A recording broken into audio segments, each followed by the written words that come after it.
Et bonsoir à tous! Comment ça va? Ça me fait grave plaisir de vous retrouver, ça fait longtemps, ça fait une semaine.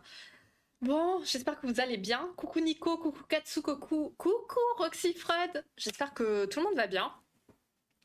Euh... Ouais, ça a été une grosse semaine dernière. J'ai eu pas mal de rendez-vous, ce qui est très très bien. Mais du coup, voilà, au niveau des horaires, pour le stream, un peu compliqué. Et puis, comme je vous ai dit, week-end à hiberner. Ça fait du bien aussi. Donc voilà. Donc bon, aujourd'hui lundi, reprise de la semaine. Je suis déjà bien en forme, on va dire. Donc voilà. Mais ça va aller. La semaine va passer vite, j'espère. Puis on devrait se voir un petit peu plus déjà. Donc voilà. Ça va être cool. Oui, carrément, carrément. Puis bon, semaine prochaine, petite vacances, on va dire. Ça me fait trop drôle parce que mes patients, ils me proposaient des rendez-vous. Et je disais, chose que je dis jamais parce que à l'époque, même quand j'étais en congé, je prenais quand même les rendez-vous. Mais quand je pars, c'est un peu compliqué. Et je disais, bah non, là je suis en congé. Voilà, et ça fait du bien en fait de se dire, bon ben voilà, je vous aime beaucoup, mais faut savoir s'arrêter un moment. La semaine n'a pas encore commencé. Oui, pour toi, mon Katsu, effectivement, elle ne commencera que demain. Mais ça va aller, ça va aller. Ça va aller. Bon, alors, ce soir, on se retrouve sur un nouveau thème qui est l'harmonie conjugale. On va en parler pendant 3 semaines, hein. Donc voilà, comme je vous disais, j'ai un peu découpé bizarrement les lives. Donc je sais pas. Parce que là, on a 17 questions. Semaine prochaine, on en a un petit peu plus. La dernière semaine, on en a 8. Donc je sais pas comment je me suis débrouillée. On mettra peut-être une vidéo ou on verra. Je sais pas. On verra. Et coucou Black Queen, comment ça va? Non, les gens sont cons. Mais ça, oui, ça c'est sûr. Ça c'est sûr. Ça c'est sûr. Moi, j'ai failli tuer une personne sûre. Presque deux. Bref, il faudra que je te raconte un truc là-dessus. Ça m'y fait penser. Ça m'y fait penser. Vous savez, ces gens qui veulent profiter du système mais qui sont niqués. Parce qu'ils connaissent pas, c'est bien le système, justement pour niquer le système. Bref, assez rigolo. Oui, oui, mais il y a eu question surtout. Merci vous tous aussi, j'espère. Oui, ben moi ça va en tout cas. Oui, je t'y ferai penser. Oui. Oui. Donc, comme d'habitude, vous avez le lien pour rejoindre le quiz qui est épinglé en haut du chat. Vous avez un décalage.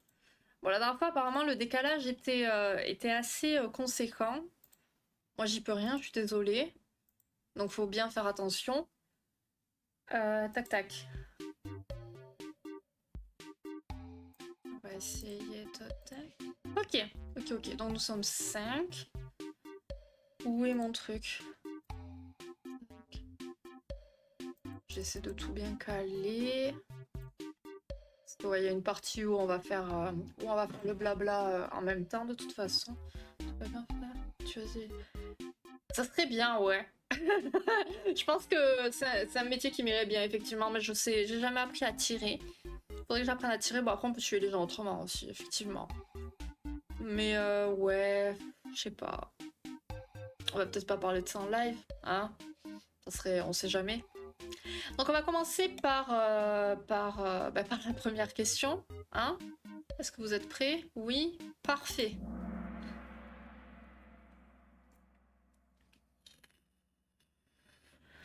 Aujourd'hui, on va quand même pas mal parler de célibat aussi. Enfin bon, vous allez voir. Afin d'être heureux à deux, quelle est la première étape nécessaire? Avoir une vie professionnelle réussie, éviter les conflits, être en harmonie avec soi-même ou trouver un partenaire parfait.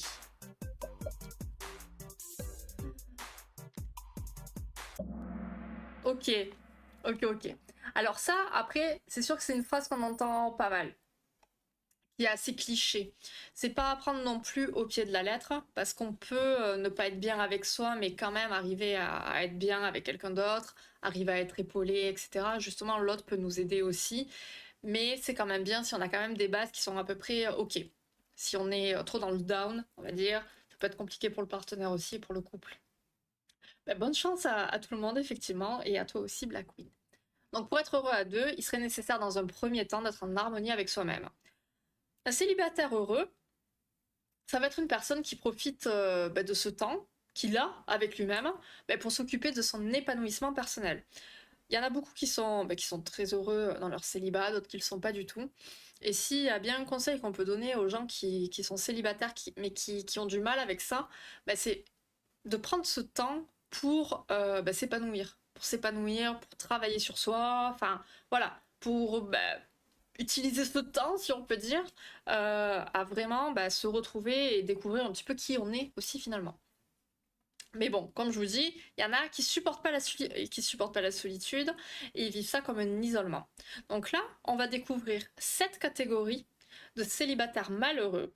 Donc ils ont été décrits par un psychologue qui s'appelle Michel Giroux. Et après, on va découvrir les aptitudes d'un célibataire heureux. Donc voilà, avant de parler du couple, on va pas mal parler des célibataires d'abord. Et donc là, on va découvrir donc 7 avec des images plutôt mignonnes, vous allez voir, et on va en parler à chaque fois en direct. Il n'y a pas trop plus à dire que les questions. Enfin bon, vous allez voir. Alors, quel est le comportement typique de l'ours grognon? Est-ce qu'il change constamment de partenaire? Est-ce qu'il s'enferme chez lui plutôt que de rencontrer des gens? Est-ce qu'il cherche constamment l'attention des autres? Ou il travaille sans relâche pour éviter ses émotions? L'ours grognon. Alors évidemment, on parle pas des animaux, hein, ce sont des métaphores. Hein, on est bien d'accord. Hein. C'est moi. C'est toi, tu crois? C'est possible. Si t'as bien répondu, c'est possible que ce soit toi. Donc oui, l'ours grognon, ça va être celui qui préfère s'enfermer dans son appartement ou sa maison plutôt que de rencontrer des gens. On va généralement parler de vieux garçons ou de vieilles filles. C'est pas très joli, mais voilà. Si pour capter assez vite de qui on parle, on va penser à ça plutôt. Comment pourrait-on décrire le pan dans le contexte du célibat? Il se concentre uniquement sur sa carrière, il fuit la solitude en multipliant les relations superficielles, il s'engage rapidement avec la première personne venue, ou il préfère rester seul pour préserver son indépendance.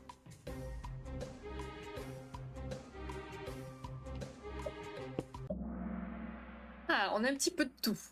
Effectivement, le pan, ça va être... c'est le gars, c'est le coureur.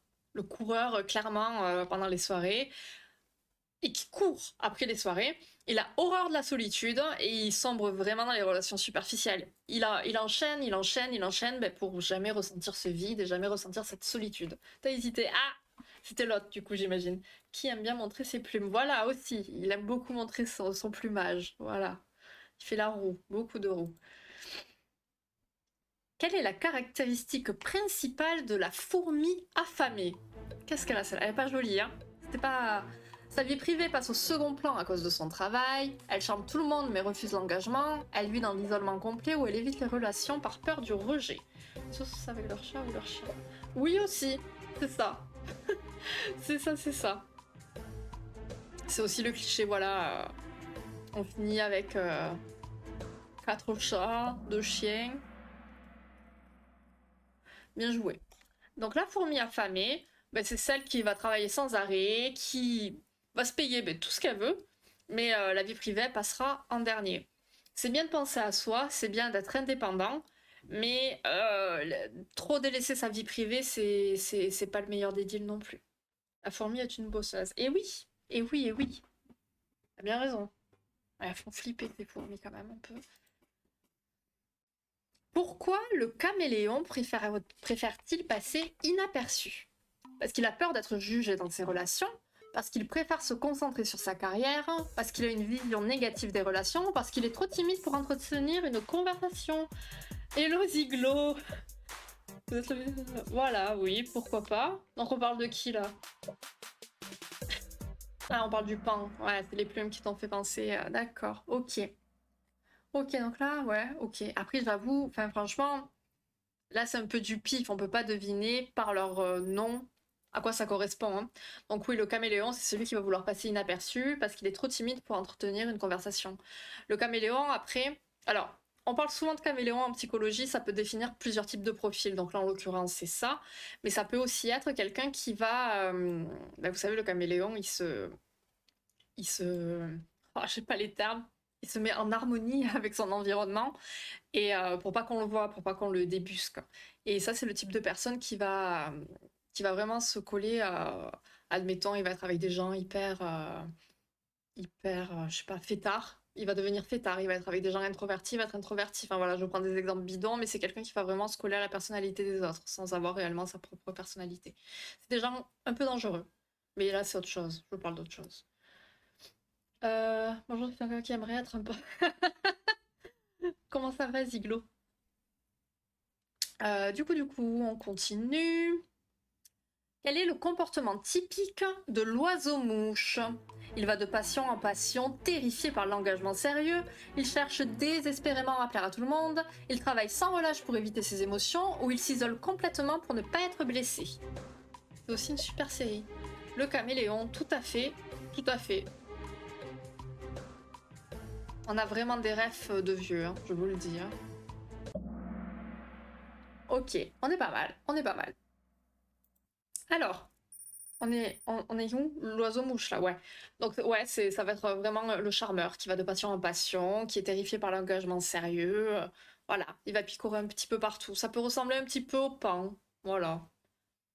On est vraiment sur les fables de la fantaisie. Ah oui, là, pour le moment, oui. Bah, c'est que, voilà, quoi. Non, non, moi, non, on n'est pas vieux, non. Ça va pas ou quoi? Julie dans le déni. Genre, Julie aime les vieux films, mais c'est pas moi qui ai donné la ref, hein, donc non, non, non, j'aime pas en plus. Mais je pense que si, il y a des vieux films que je peux aimer, je pense. J'imagine. Comment agit la sangsue dans une relation? Un coureur, ouais, c'est ça. Alors la sangsue, elle reste enfermée chez elle, elle multiplie les relations superficielles, elle évite toute forme d'attachement ou elle s'attache rapidement mais finit par faire fuir les autres. C'est presque trop facile. Hein. Elle anti-caméléone avec moi. Elle est, ça y est, tu commences à bégayer. Elle me suit. Ok, la sangsue en soi, qu'est-ce que c'est la sangsue? C'est un. J'allais dire un insecte, mais est-ce que c'est vraiment un insecte? Qu'est-ce que c'est que la sangsue? Voilà, si quelqu'un sait. Vous savez, ça vient, ça vous suce le sang, quoi. Donc c'était presque très facile. 7 bonnes réponses d'affilée, mais c'est magnifique, et en rouge. Continuez comme ça, vous mangerez bien ce soir. Ouh, j'ai plus d'air. Donc, effectivement, c'est celui qui va être prêt vraiment à s'engager avec la première personne qui s'intéresse à lui. Mais en fait, en étant comme ça, donc en étant une sangsue, à s'accrochant comme ça, ben, ça fait fuir tout le monde. Ça, la sangsue, ça peut être au niveau des dépendants affectifs. On va en parler bientôt. On en a déjà parlé, il me semble, quand on a fait la théorie de l'attachement. Mais voilà, c'est ces gens qui ont tellement peur aussi de la solitude, qui vont s'accrocher à quelqu'un et qui vont tout faire pour pas que cette personne parte. Mais en étouffant la personne, il va se passer tout l'effet inverse. En fait, la personne elle va vouloir partir. Aucune idée pour l'instant. Hésitation. Ah, je bégaye devant votre plumage. Oh. C'est presque un compliment, ça, je crois. D'accord. Si vous connaissez la série La Sentinelle, vous êtes vieux. Ça me parle, moi. Mais je vais dire non, je connais pas. Je connais pas. La famille escargot, limace et tout de souvenirs. Mais qu'est-ce que c'est? Alors, des invertébrés? C'est ça qu'on dit, non? La sangsue, elle suce. Certes, oui, mais peut-être un peu trop. Parce que si on te suce jusqu'au sein, c'est bon. Bref. Donc, pourquoi le coq n'ose-t-il pas divorcer? Donc là, on est sur quelqu'un qui s'est marié déjà. Parce qu'il veut préserver son image familiale, parce qu'il craint de perdre son statut social, parce qu'il a peur de la solitude, parce qu'il manque de ressources financières.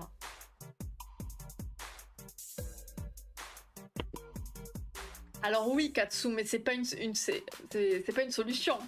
Effectivement.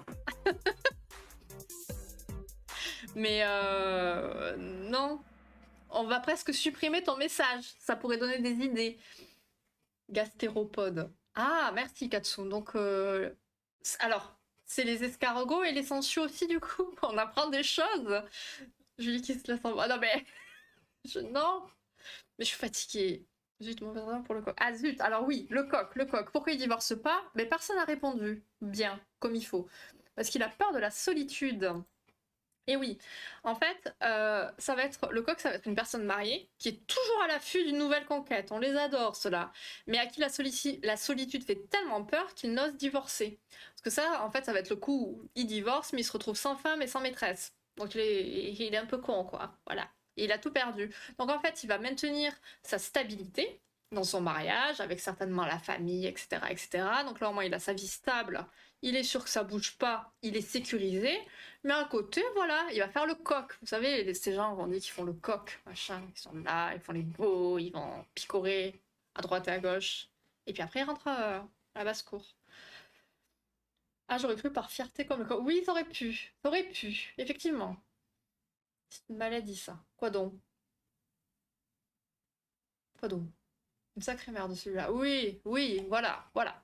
Alors, je suis pas concentrée sur ça. Mais concentrez-vous, voyons, voyons, voyons. Donc, là, on va passer à 5 questions sur... Est-ce que j'ai une... Oui, je dois avoir une question par point. Tout à fait. Être marié, chercher des conquêtes. Oui, mais oui, oui, mais c'est à la mode aussi. Il y en a beaucoup comme ça. Tu sais, le mariage n'en arrête pas beaucoup. On va dire ça comme ça. Du coup, donc, les aptitudes du célibataire heureux, donc qui ont été décrites par Vera Pfeiffer, on va dire ça comme ça. Alors, quelle est une caractéristique d'un célibataire heureux? Elle n'est pas bien écrite cette question, je crois. Alors, il va éviter toute forme d'attachement. Il travaille sans relâche pour combler un vide émotionnel. Il se concentre uniquement sur ses loisirs où il apprécie sa propre compagnie sans tomber dans le narcissisme.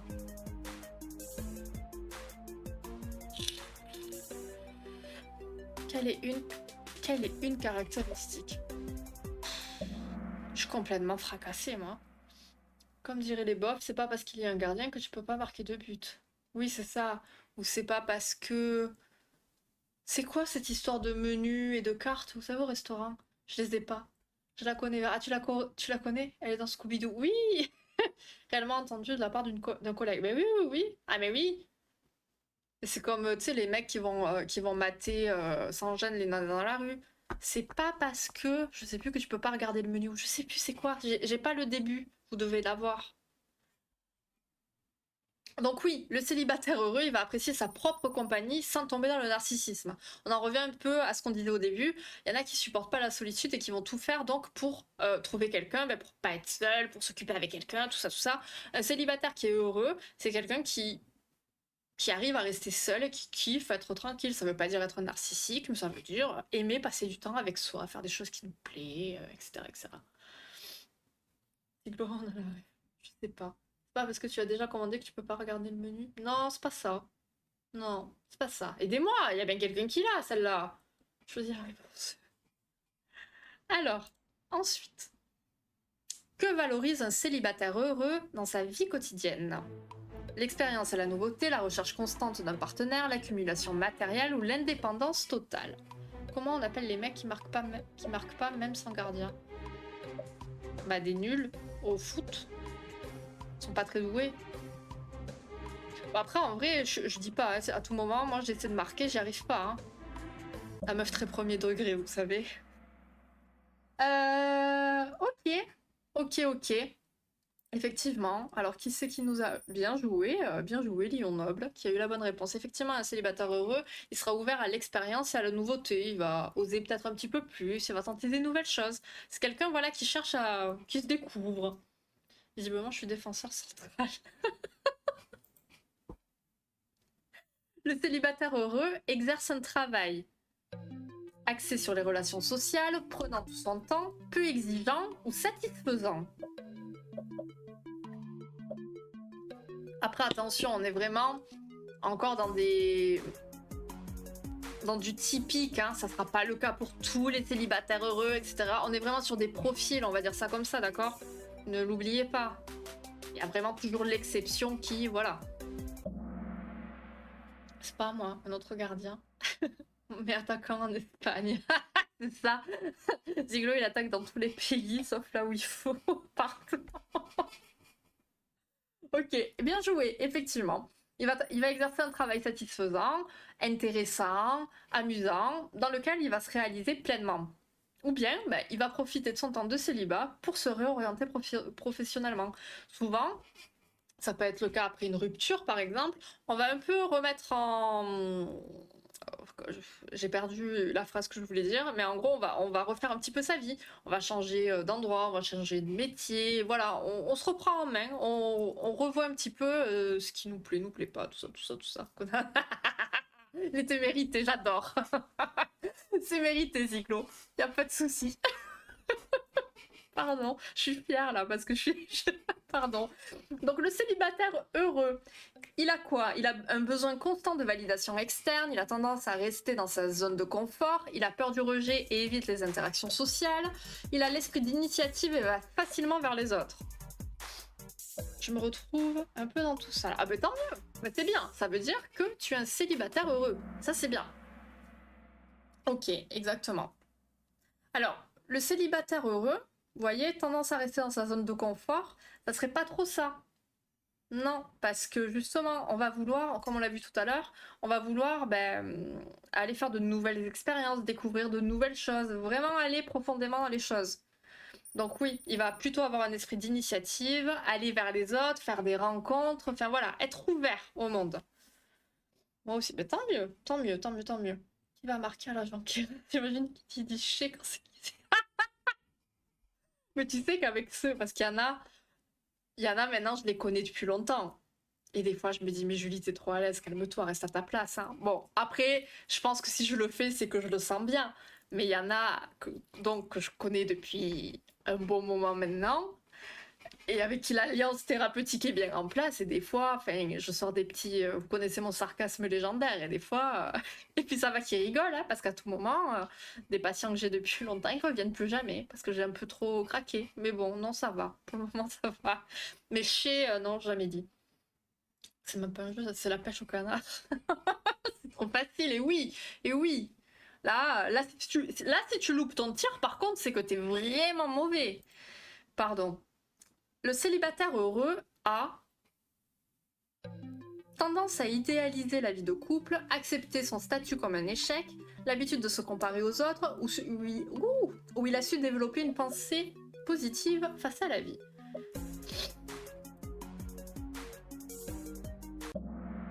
Pay to win, ouais, c'est ça. C'est les baleines sur les jeux, tu sais. Ah, regarde-moi ce gros pay to win. Donc effectivement, tendance à idéaliser la vie de couple, non, ça serait pas ça, parce qu'il serait pas heureux. S'il idéalise la vie de couple, c'est qu'il est pas heureux d'être célibataire. Il idéalise, voilà, avoir quelqu'un, il voit des gens en couple, il se dit, oh là là, j'aimerais trop être à sa place, tout ça, tout ça. Il est pas vraiment heureux s'il pense à tout ça. Alors que, en fait, face à la vie, voilà, ça va être positif, et il va savoir que le bonheur, ça va pas être une question de statut civil, mais ça va être la capacité d'accorder de la valeur à ce qu'on a déjà, ce qu'on va développer, etc. Bien, bravo, Pinson, courageux, pour tes 3 bonnes réponses d'affilée. Toi aussi, prendre rendez-vous chez Julie Thérapie et ressort de la session encore plus mal qu'avant d'être entré. Jamais. Comment ça va, Zenki? Tu le connais, toi qui joues sur téléphone? Ben oui, oui, oui. Sur Rock, il y en avait plein. Les baleines. Julien a compris la strat, elle leur balance des scuds pour créer un nouveau trauma pour qu'ils repassent. Mais vous êtes des enfoirés, c'est pas possible. Ah, en plus, là, ce soir, c'est trop bien. Ce soir, j'ai sorti un petit truc, pareil, c'était rigolo. Mais c'était tellement bien. La séance, hein, pas le scud. Mais bah écoute, j'ai pas réfléchi. Ah! Donc en plus, je fais les explications pour toi. Surtout au vu du jeu auquel elle jouait. Je joue à quoi? À quoi? Non mais tu vois, il dit des trucs comme ça, tout le monde s'imagine tout et n'importe quoi. Balance Katsu, c'est peut-être le jeu dont j'ai parlé. Ouais, ça va, tranquillou, ça va. J'ai mon chat qui est en train de devenir fou. Je l'entends. Ce démon. Mais aujourd'hui, elle a complètement craqué. Je me demande si elle a pas des vers. En train de devenir folle. Alors, maintenant, on va parler. Elle l'a dit elle-même, le jeu auquel elle jouait. Ah, merci. Moi, j'ai pas besoin de porte-parole. Tu as vu quand même, Katsu, que j'ai été ton porte-parole tout hier. Même pas une réaction, rien du tout. Je suis devenue la secrétaire de la secrétaire. Si ça marche trop bien, elle perd les clients. Oh là là, mais c'est terrible. Qu'est-ce qu'il faut pas entendre? Mon Dieu, j'espère sincèrement que vous ne pensez pas à tout ça. C'est sa journée des chats foufous. Ah oui? Toi aussi, les foufous aujourd'hui? Bon, le 17 mars, on le saura, c'est la journée des chats foufous. Oui, j'ai vu, merci beaucoup. J'étais le seul à pas être éclaté. Éclaté d'eux. Enfin, pas trop. Quoi? Donc, maintenant, la compatibilité. Vous savez que ce mot, j'ai du mal à l'écrire. Parce que je suis en comptabilité. Et du coup, bref, voilà. C'est le petit info qui sert à rien, qu'on aime bien toujours. Voilà. Donc, ça va être une notion qui est importante dans le couple. Parce que vivre avec un partenaire qui est totalement notre opposé, c'est impossible. Parce que les conflits, ils seraient trop importants. Vous savez, on dit les opposés s'attirent et ceux qui se ressemblent s'assemblent. Oui, mais du coup, à faible dose. Faut qu'il y ait un juste milieu, toujours pareil, hein. Donc, vivre avec son double, c'est pas forcément mieux. Ça devient vite peu stimulant ni épanouissant. Donc, comme pour beaucoup de choses, le juste milieu est nécessaire. Comptabilité, compatibilité. Ben ouais, vous trouvez pas que les mots se ressemblent? Tu sais que moi, des fois, quand je fais des mails, quand je dis bonjour, veuillez trouver ci joint à la comptabilité, je vérifie que j'ai pas dit, je me prendre des accents un peu chelous, compatibilité, tu vois? Eh ouais, mais non, tu vois, c'est à tout moment tu fais une erreur, hein. Moi, ça, c'est mon gros stress. Moi, j'ai des stress dans la vie, hein. C'est d'écrire compatibilité au lieu de comptabilité dans les mails. Bref, donc, la malmain de jeu. D'ailleurs, je t'ai pas dit, si je t'ai dit, lors de l'Assemblée Générale, quand ils m'ont présenté, ils ont dit que je sais pas si je peux dire le mot, mais ça commence par un N. Ils s'en foutent ou quoi?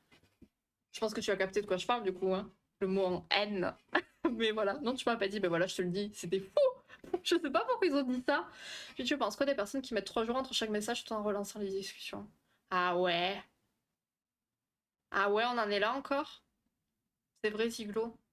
Ah ben, il tombe bien ça. Mais bon, donc la compatibilité, vous voyez? Compatibilité. Euh, donc, il faut un juste milieu.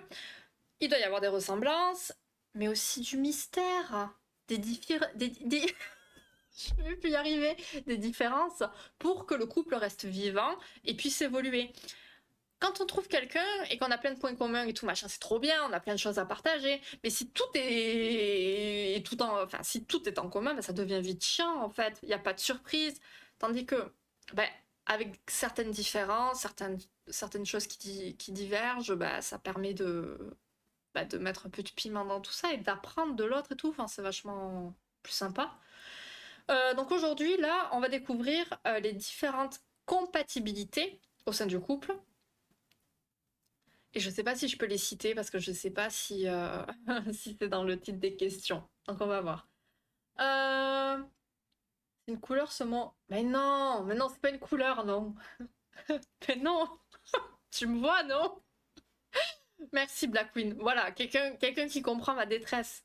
Et oui, j'ai une relation épistolaire. Ouais, épistolaire assez longue. Autant vous écrire des lettres, effectivement, ça irait plus vite. Hein. Faut les inviter à jouer sur l'autoroute. Verge. Ou je suis en train de craquer. Je crois que je craque. Et oui, donc les gens, oui. Mais n'oublie pas, Katsu, que tu as fait partie de ces personnes-là. Donc attention, ne va pas trop jouer sur l'autoroute non plus. Donc, la compatibilité. Dans quelle compatibilité les partenaires ont généralement le même âge? J'ai bien fait de pas les citer, vous voyez? La compatibilité, je vais le dire qu'une fois, spirituelle, émotionnelle, physique ou sociale. Donc c'est dans laquelle que les partenaires ont généralement le même âge. Alors c'est pas totalement vrai. C'est pas totalement faux non plus du coup. J'ai pas le mot hein, du coup. À l'aide, MP moi. Mais Siglo, tu peux le trouver, c'est sûr. C'est sûr. Katsu, il a parlé de mon accent qui revenait.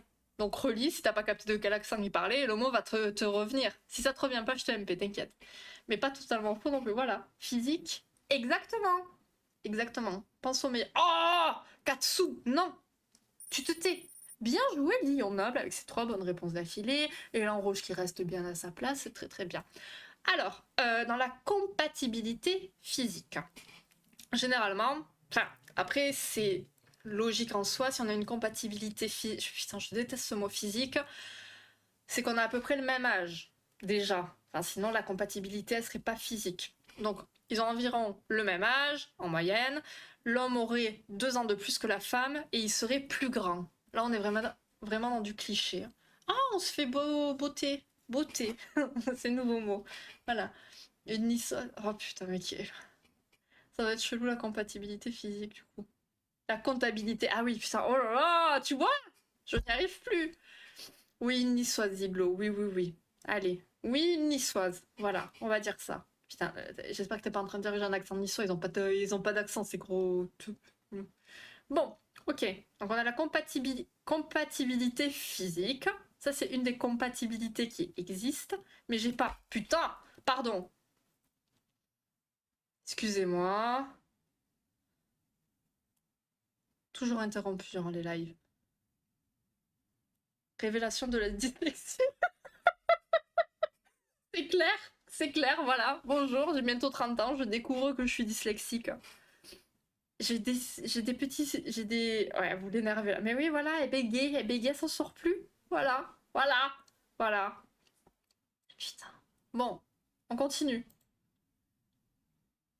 Quelle proportion des couples se forment avec des partenaires vivant dans le même département? 50%, 75%, 25% ou 90%?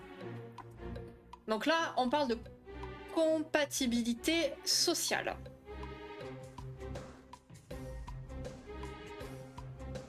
Mais quel rapport avec l'accent? Mais pas mon accent!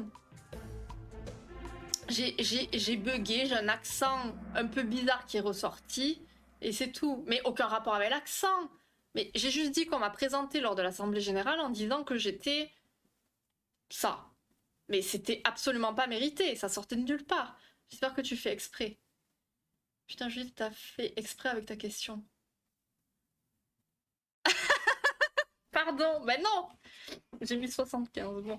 On est comment? Et oui, ben non, hein. Non, non, c'est 50%. Personne n'a trouvé. 90%, ça aurait fait beaucoup, mais c'est en même temps... Après, il y a des gens qui bougent, il y a des gens qui bougent pas. Enfin... Bon, alors. Bon, ça suffit. Je sais pas les pourcentages, oui, non, mais en même temps, c'est trop vaste, on peut pas savoir. Donc, les partenaires du couple proviennent du même milieu socio-économique, ils ont le même niveau d'éducation, ils ont la même origine ethnique, ils font partie du même groupe religieux. Là, on parle d'une compatibilité sociale, hein, d'accord? Il y a des études donc qui ont démontré que 50% des couples étaient formés à partir de partenaires vivant dans le même département et qu'ils avaient plus de chances d'être heureux que ceux provenant de départements différents.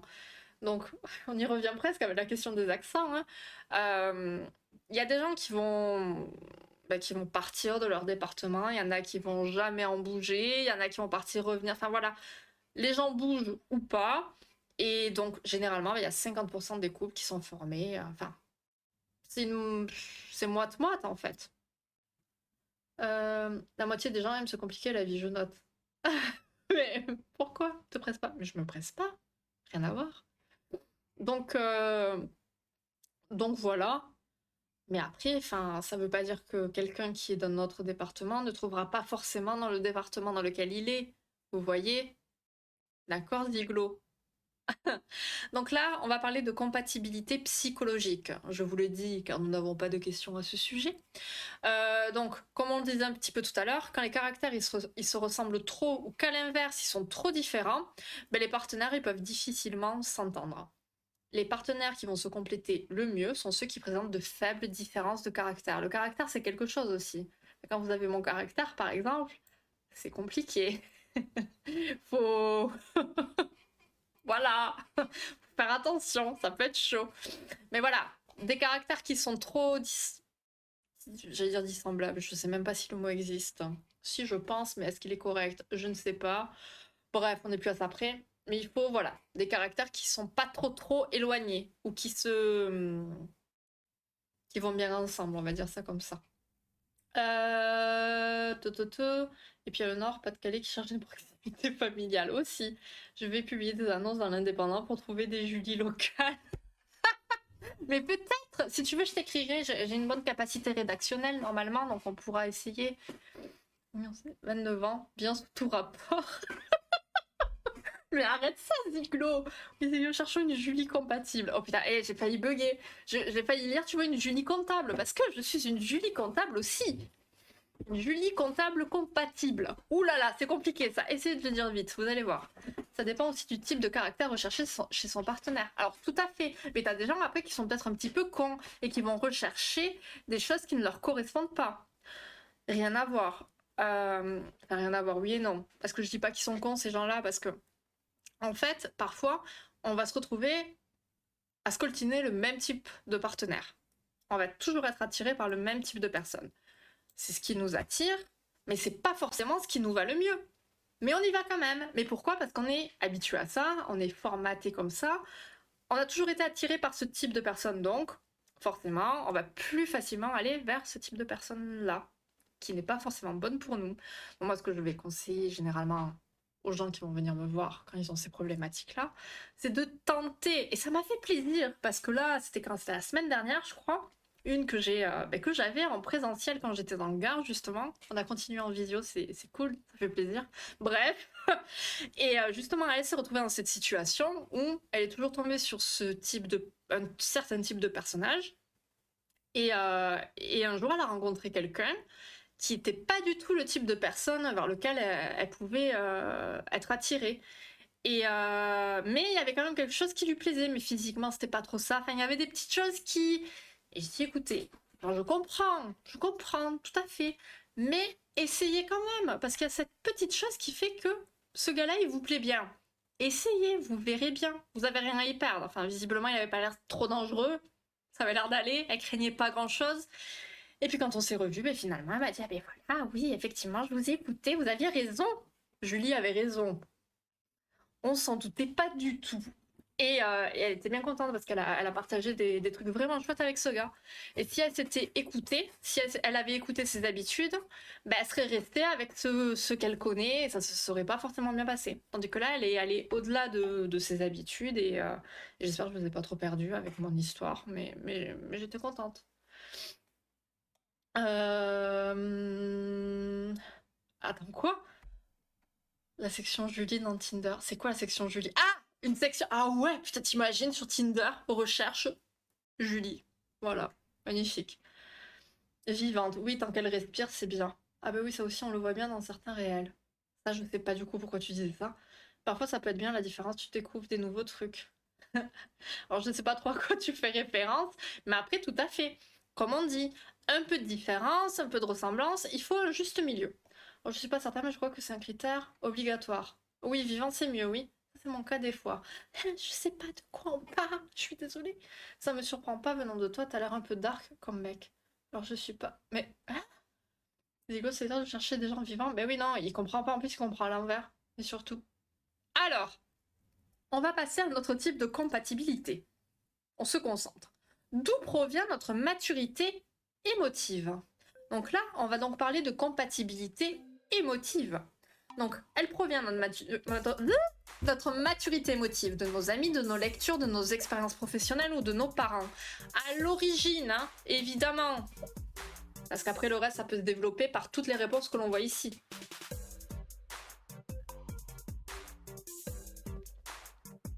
Comment reconcentrer Julie à une leçon? Mais c'est clair, là, c'est radical, t'as vu? Ah merde, je lui aime pas, il n'existe pas. Ah voilà, tu vois? Oh, Ziglo, je te perturbe ou quoi? Voyons, viens parmi nous. Donc effectivement, donc oui, notre maturité émotive, elle peut provenir de nos amis, elle peut provenir de nos expériences professionnelles. Personne n'a mis, mais elle peut provenir de nos lectures aussi, parce que notre enseignement, voilà, notre développement, il peut provenir de toutes ces choses-là, mais la base des bases, elle provient de nos parents. Donc, d'où provient notre maturité émotive, mais d'où provient également notre immaturité? Parce qu'il y a des parents qui vont pas savoir du tout gérer au niveau émotionnel avec les enfants. Donc voilà, comme toujours, la base, c'est les parents. Attention, élan rouge, tu te fais dépasser. On a une deuxième question à ce sujet. Quel type de partenaire choisissons-nous selon notre maturité émotive? Celui qui va partager nos loisirs, celui qui possède une maturité similaire, celui qui est opposé à notre maturité ou celui qui compense nos faiblesses?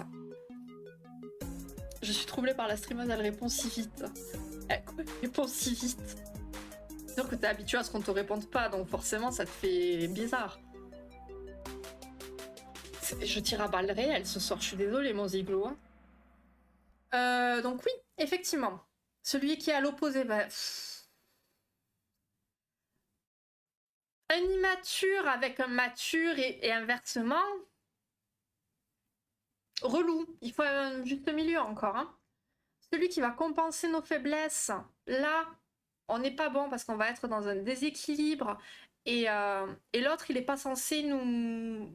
C'est pas notre soignant, j'allais dire. Parce que c'est pas son rôle de compenser nos faiblesses. Un chat désespéré. Donc effectivement, on va plutôt choisir quelqu'un qui a une maturité similaire. Je peux pas être concentrée et dire des conneries. Ben oui, ben oh, on se concentre. Il y a personne de concentré ce soir. Je suis désolée. Est-ce que c'est parce que j'ai pas été là de la semaine ou quoi? Bon, Katsu il est habitué, il est là. Enfin bon, bref, là la balle allait partir sur Katsu. Merci Julie d'enfoncer le clou. Oui, je suis une bonne bricoleuse aussi. Ici, si vous n'avez pas de problème en arrivant, vous en aurez. Ah, c'est pas gentil. En plus, tu tapes où ça fait mal. C'est pas gentil, hein. Mais bon. Oh! Ah merde, mais c'est vrai qu'elle est enfermée là. On l'a puni, j'avais oublié. Mais oui, mon chat, c'est ça d'être un méchant chat. J'arrive bientôt, c'est bientôt fini. Du coup, excusez-moi, ça m'a... Donc, notre maturité émotive, elle va nous provenir de nos parents. Et généralement, on va choisir un partenaire qui possède la même maturité ou la même immaturité. Pardon. Donc, notre partenaire, d'une certaine façon, il va être notre miroir, il va nous renvoyer une image de nous-mêmes. Un partout va au centre. Oui, c'est bon, stop. Donc par exemple, si on a peu d'estime de nous-mêmes, on va certainement attirer possiblement des personnes qui ont également peu d'estime d'elles-mêmes et qui vont rechercher un partenaire qui les mettront sur un piédestal afin d'être validés par ce partenaire idéalisé. C'est pas le meilleur des deals. L'intimité émotive, la vraie, elle sera possible qu'entre des partenaires qui ont réussi à s'individualiser et qui seront capables de se laisser aller à la fusion, mais aussi à la diffusion. C'est-à-dire que l'intimité facilite l'attachement et le détachement, ce qui va faire que ça laisse les partenaires libres. Et enfin, on va finir avec la dernière question et la dernière compatibilité. Donc attention, je compte sur vous. Ziglo, tu fais même pas le quiz. Alors, quelle compatibilité repose sur des valeurs et une philosophie de vie partagée? C'est la compatibilité sociale, spirituelle, psychologique ou physique? C'est même pas une question, ça. Parce que vu qu'on a vu les autres, c'est un petit peu trop facile. Mon bébé chat, j'arrive.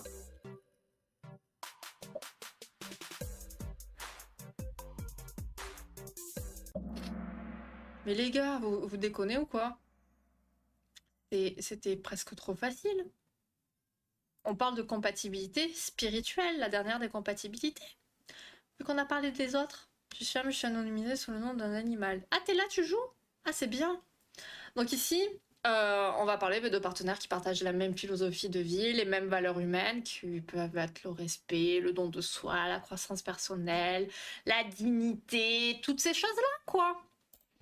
Allez, alors, on a à troisième place Lion Noble, suivi de Élan Rouge, et enfin, en première place, bien joué, nous avons Rapace Verdoyant. Et donc suivi de Pélican et de Pinson. Carpe blessé, il n'y a pas de carpe blessé. Non mais, arrête de... Ah ouh, mais qu'un opportuniste. Carpe blessé, il invente des choses en plus. Je suis quatrième. Bien joué Black Queen. J'étais pas loin, t'étais pas loin. Mais voilà, t'étais pas loin d'avoir un repas chaud ce soir. C'est dommage, hein. Bon, du coup, semaine prochaine, on va parler de quoi? On va parler de la connaissance des différences hommes-femmes. On va parler des rôles. À la base, on allait parler aussi des... je ne sais même plus. Mais je me suis dit, c'est trop pointilleux comme sujet et on va peut-être se disputer. Donc, non. Rôle et quoi? J'ai plus le terme. Tellement j'ai dénié le truc. Et après, on va parler des différents types de quoi? On parle de quoi, là? Ah ouais, c'est chouette, ça. On va parler de différentes parties qu'on a en nous. Et on va parler d'intelligence émotionnelle conjugale. On va beaucoup parler d'intelligence émotionnelle conjugale. Et dans 2 semaines, on parlera des habiletés relationnelles. Oh, c'est bien. C'est bien, c'est bien. Ok, très intéressant, comme d'hab. Yes. Sombre histoire, dans cette cave, il n'y a même plus de repas chaud garanti tous les jours. Ben non, et non, il joue tous les lundis sa possibilité de pouvoir manger à sa faim. Aïe aïe aïe.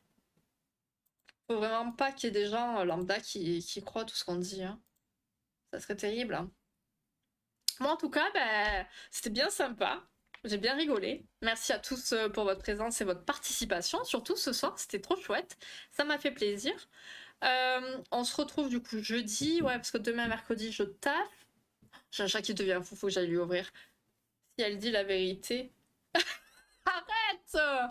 Donc, ouais, on se retrouve jeudi et vendredi sur Baldur's Gate.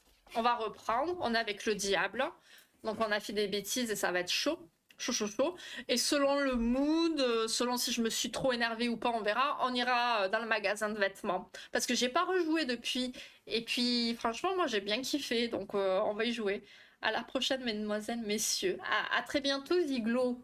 Au plaisir de te voir jeudi, je l'espère. Et de vous voir également, Black Queen, Nico. Pas Katsu, parce que Katsu il vient plus de toute manière, il vient plus aux soirées.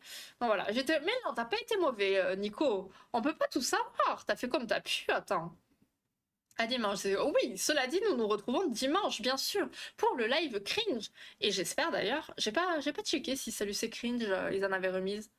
Parce que je sais pas si c'était une blague ou pas, mais je crois qu'il a cramé son disque dur, ou il a perdu, ou je sais plus quoi, mais bon, du coup, voilà. Ces jeux où l'on travaille. Oui. Mais non, mais on va jouer à Baldur d'abord. On va s'attaquer au diable. Allô? Mais oui, allô? Oh, je peux plus venir. Et quand je serai de nuit, ça sera plus simple. Terrible. Oui, on verra. On verra bien. Bon, allez, les amis, j'ai faim. Il faut que j'aille délivrer mon chat parce qu'elle va devenir folle. Et je pense que peut-être elle va m'attaquer. Bref, je vous fais des bisous. Passez une bonne soirée. Merci pour votre présence ce soir. En tout cas, c'était bien chouette. On a bien rigolé. Bonne suite de semaine. Et puis, je vais aller ouvrir à mon chat, hein, parce que c'est la folie. Allez, plein de bisous. On se voit jeudi 17h30. Plein de bisous. À très vite.